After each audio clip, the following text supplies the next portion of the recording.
Waalaikumsalam.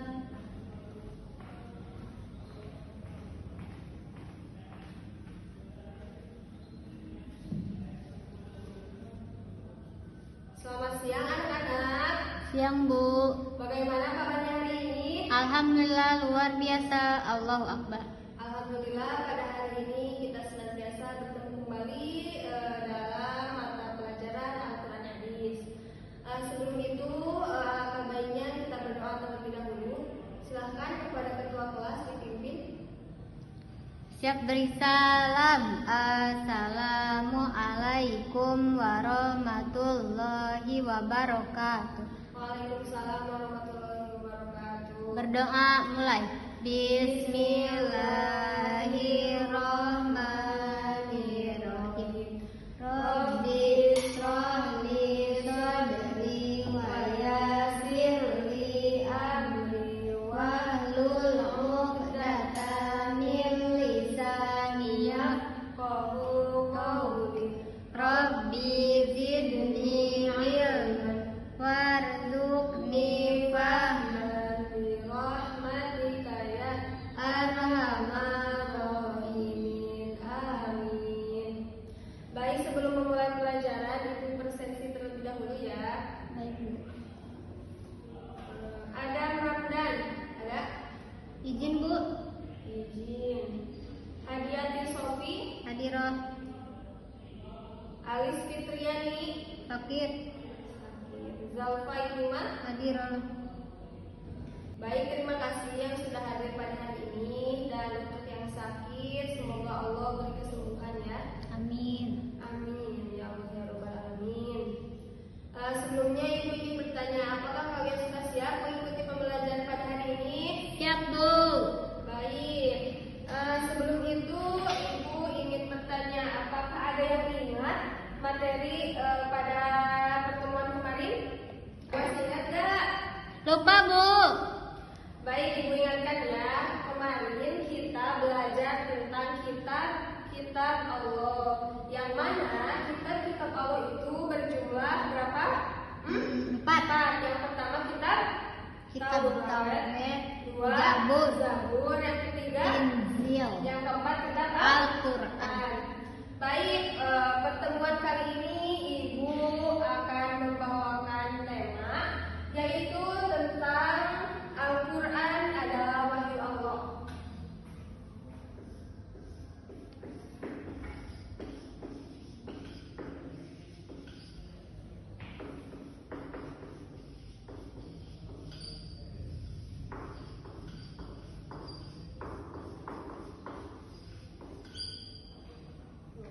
Al-Quran adalah wahyu Allah. Sebelum itu Ibu ingin bertanya, kenapa sih kita sebagai umat muslim harus membaca Al-Quran? Karena kitab suci kita, bukan?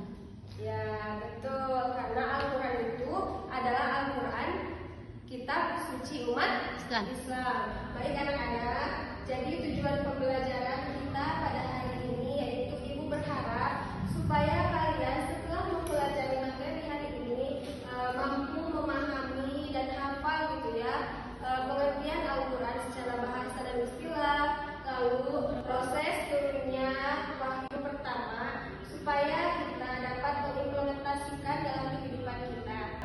Nah baik, setelah kita mengetahui tema hari ini yaitu Al-Quran adalah wahyu Allah, Ibu akan menjelaskan tentang pengertian apa itu Al-Quran.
setiap habis sholat, dan juga ketika kita mempunyai hajat, semisal kita ingin diterima di Universitas A misalkan, kita membaca Al-Quran.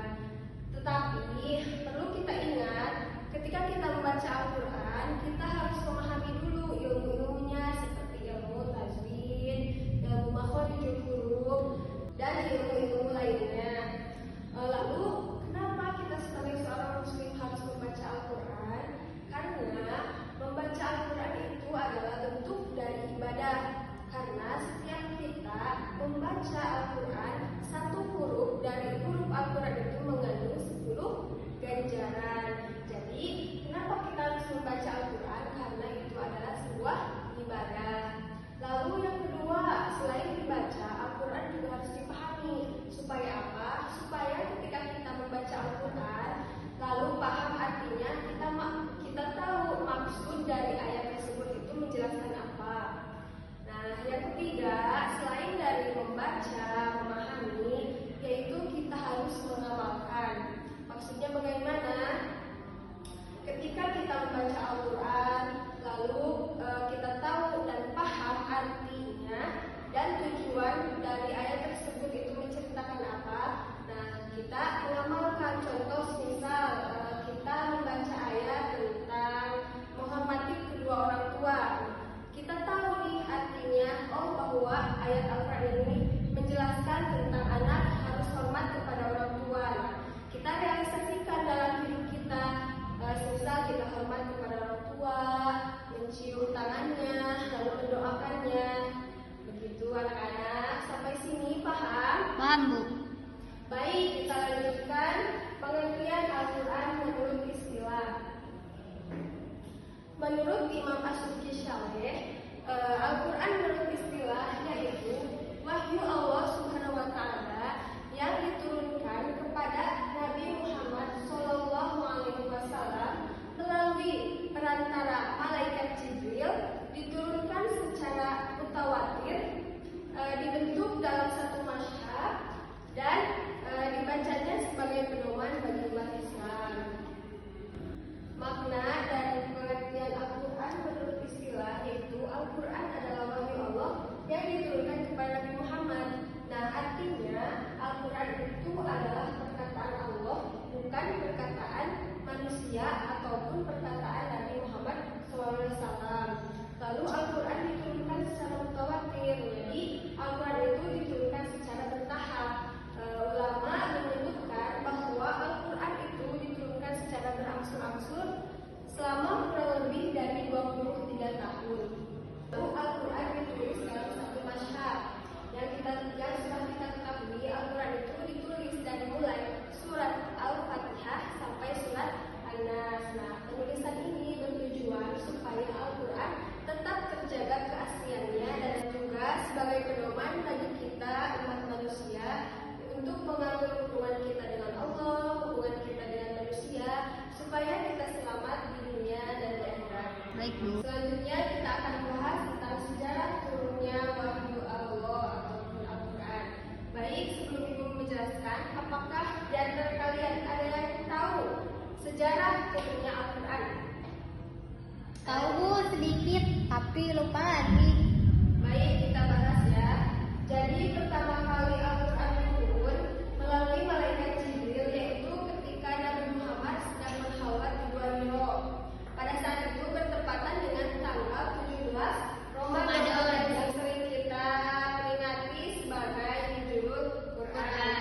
Pada saat itu Nabi Muhammad berusia 40 tahun. Lalu malaikat Jibril turun dari langit, lalu bertanya kepada Nabi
kebaikan. Contoh semisal nih Rizky tadi ketika masuk ke kelas melihat temannya kesusahan, nah dia dalam hatinya itu muncul ingin membantu. Nah itu disebut dengan ilham. Jadi sekarang paham ya Dafa ya bedanya wahyu dan ilham? Ya Bu, alhamdulillah, terima kasih Bu. Baik, terima kasih anak-anak untuk pertemuan hari ini. Sekian materi yang bisa Ibu sampaikan. Sebelum itu Ibu ingin memberikan tugas untuk minggu depan kalian coba cari dalil-dalil Al-Quran yang menjelaskan tentang Al-Quran. Sampai sini paham ya anak-anak tugasnya? Berapa Ibu dalilnya? 3 aja ya.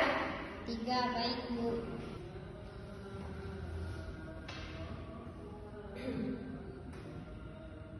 Baik anak-anak, mungkin pertemuan kita hari ini dicukupkan sekian. Mohon maaf bila ada kesalahan. Wassalamualaikum warahmatullahi wabarakatuh.